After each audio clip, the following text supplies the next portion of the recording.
আমাদের যে অভিনেত্রী স্বপ্ন বুবলি উনি কন্যা সন্তানের মা হয়েছেন এরকম একটা পোস্ট দিয়েছেন, এই বিষয়টি বলুন। ওদের নাম নিয়ে আমি আসলে কিছুই বলতে চাই না। আমি খালি এইটুকু বড় হয়ে এইটুকু বলতে চাই যে হচ্ছে উপরওয়ালা যেন ওদের দুজনকে ভালো রাখে, সুস্থ রাখে এবং আলহামদুলিল্লাহ যেন ওরা। এই প্রথমবার ক্যামেরার সামনে অপু বিশ্বাস বুবলির কন্যা সন্তান ইস্যুতে কথা বলেছেন। তিনি বলেন, মেয়ে বাবু আমার খুব পছন্দ, আমারও ইচ্ছা ছিল একটা মেয়ে নেওয়ার, কিন্তু আমার আগেই বুবলি কন্যা সন্তানের মা হয়ে গেল।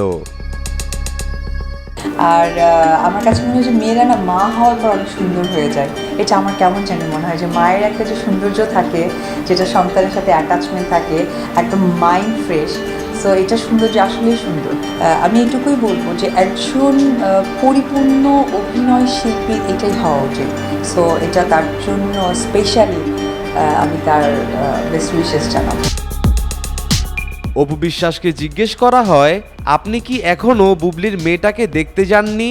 উত্তরে অপু বিশ্বাস বলেন, দেখতে যাওয়ার ইচ্ছা ছিল, কিন্তু সময় হয়ে ওঠেনি। তবে তার সাথে আমি ফোনে কথা বলেছি, সে শুধু কান্না করে। আমি ফোন দিলেই কান্না করে।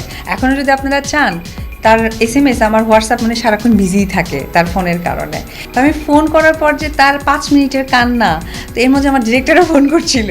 তো আমি এখন ফোনটা রাখবো না কি করবো আমি বুঝে উঠতে পারছিলাম না, এবং তার কথার থেকে কান্নাই বেশি। এ বিষয়ে আরো অপু বিশ্বাসের এমন বক্তব্য মেনে নিতে পারেননি উপস্থিত থাকা সাংবাদিকগণ। তারা সাথে সাথে অপুকে মিথ্যাবাদী বলে অপবাদ দেয়। নিজেকে সঠিক প্রমাণ করার জন্য সে নিজের ফোন থেকে সাকিবের সাথে তার একটি কল রেকর্ড শোনায়। বিষয়টাই খুব হঠাৎ করেই হয়েছে।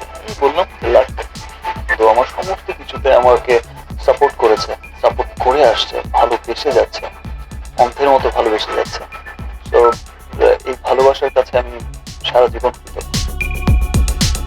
আমার মতে অপু বিশ্বাস নিজের জায়গা থেকে একদম ঠিক আছেন। সে চাইলে বুবলির বাচ্চা ইস্যুতে কথা নাও বলতে পারত, কিন্তু সে খুব বুদ্ধিমত্তার সাথে সাংবাদিকদের সব প্রশ্নের জবাব দিয়েছে।